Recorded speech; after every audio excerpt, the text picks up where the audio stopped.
This recap revolves around the extraordinary life of a 16-year-old girl named Momo. She lives with her mother, her stepdad, and her stepbrother. It's a normal family setup, but they are unaware that she is the most ruthless, most smallest and deadliest killer in the family. At the start, we see Momo sitting on a boat together with her friend Jane. Jane tries to encourage Momo not to be sad and sullen anymore.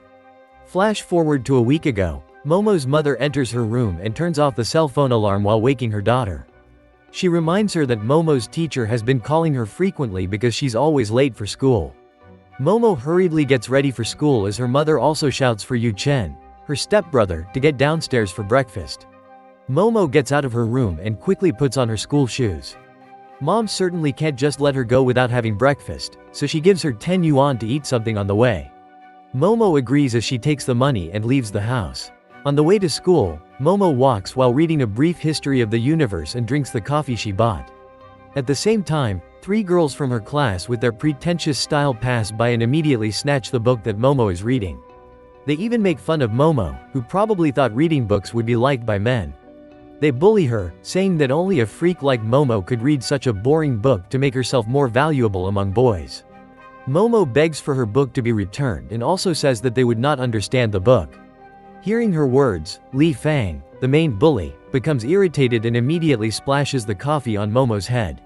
Moreover, Li Feng, still not satisfied with bothering our poor heroine, deliberately takes Momo's bag and throws all the contents on the floor before kicking her.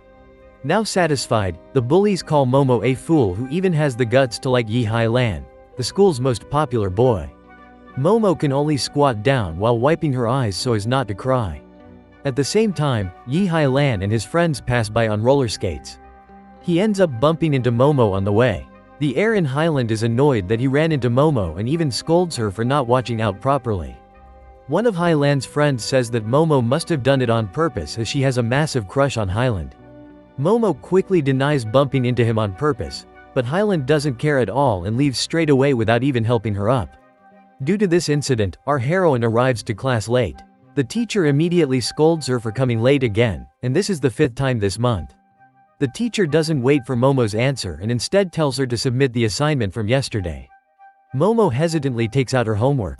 Sadly, her papers are all destroyed thanks to the evil bully Li Fang. Seeing Momo's homework like that, the teacher gets even more angry and tells her to stand outside until class is over.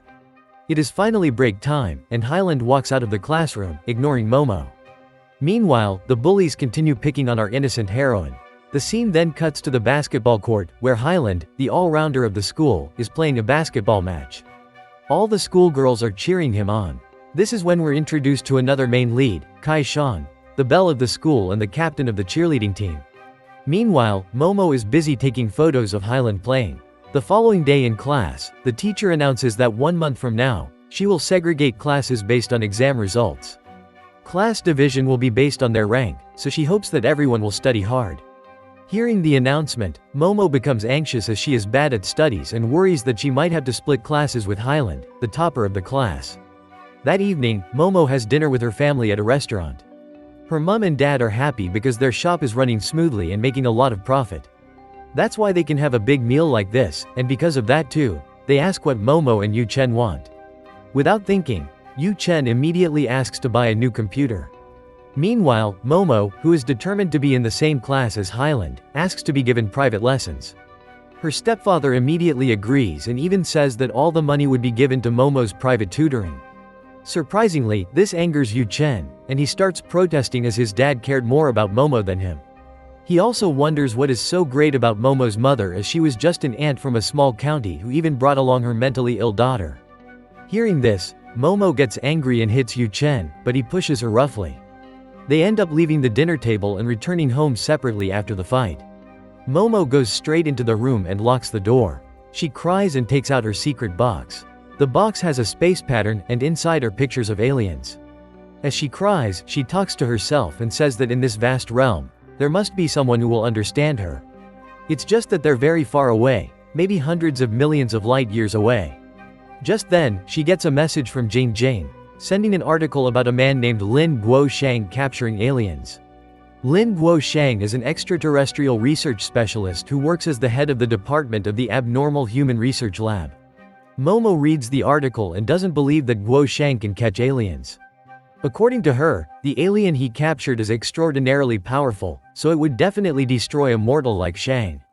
The following day at school, it is Jing and Momo's turn to be the school's radio broadcasters. After giving the welcoming speech, Jing plays a song for everyone to hear. Then the girls chat about Momo's feelings for Hai Lan, without realizing that their microphone is on.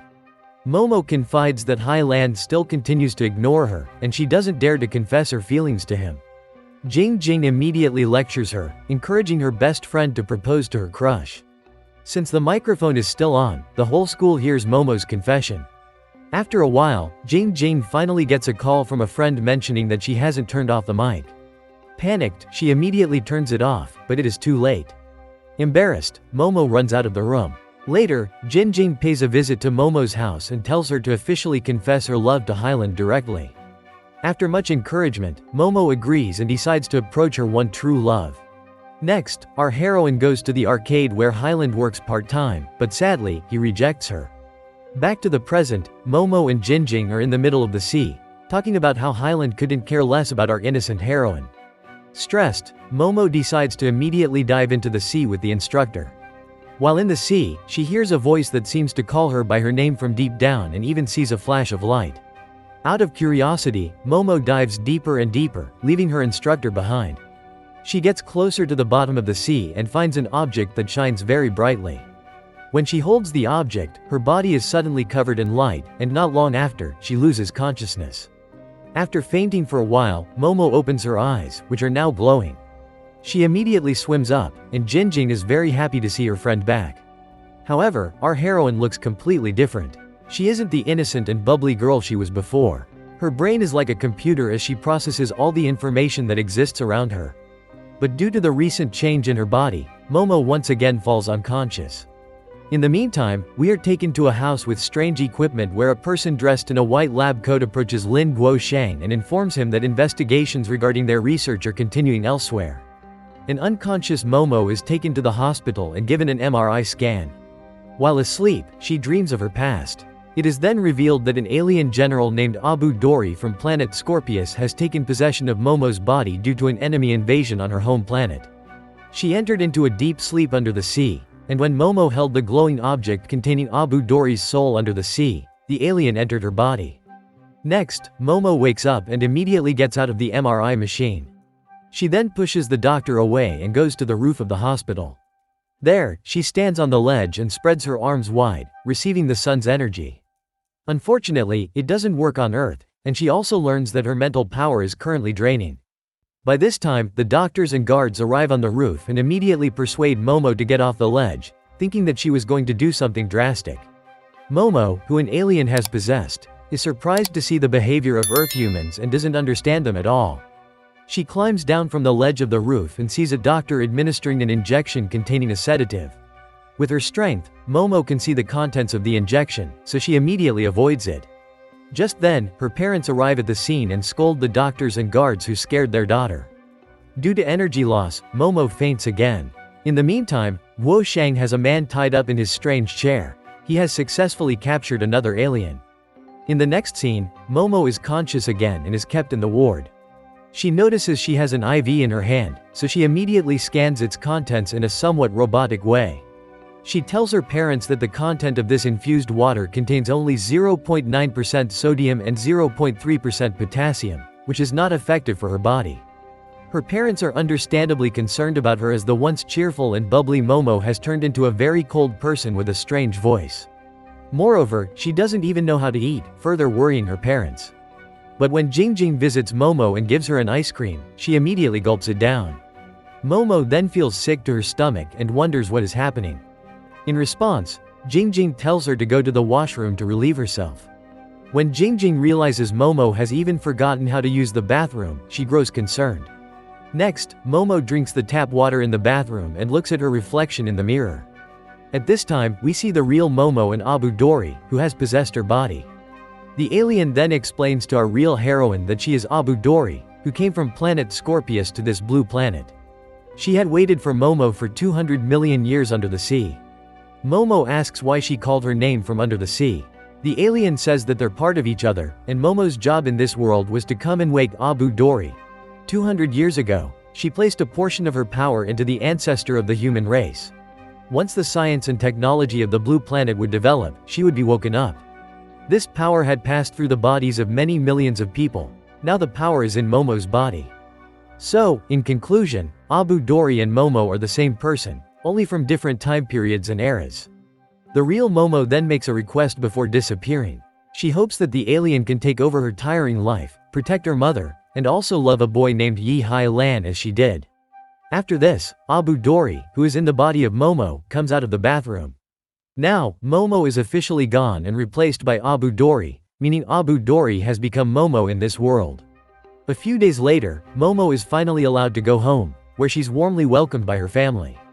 That night, Momo wakes up from a nightmare.